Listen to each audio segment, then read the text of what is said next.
สบายดีคุณผู้ชมอันนี้ก็อยู่ที่วัดป่าพุทธละวันเนาะพาคุณผู้ชมมาเที่ยวบุญสงกรานต์เนาะบุญเดือน5เนาะฝนเช้าตกแล้วคุณผู้ชม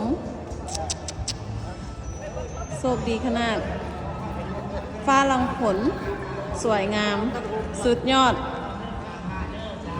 ตอนนี้กำลังเริ่มเนาะอากาศดีหลายเนาะที่แรกก็นึกว่าฝนจะตกหนักบนคืออยู่ลิเวอร์พูลเนาะคุณผู้ชมมาฮอดที่นี่บ่มีฝนจักเม็ดเลยนี่ก็คือภาพบรรยากาศสดๆเนาะบุญเดือน5บุญสงกรานต์ที่วัดป่าพุทธละวันอุ้ยผาขวัญคุณผู้ชมงามหลายอันนี้ก็จะเป็นติบข้าวเหนียวว้าวงามแท้งามวะผาขวัญใหญ่โดยอันนี้ก็คือเทพพระบุตรสุดหล่อเนาะคุณผู้ชมจับดูชิลองใส่เสื้อ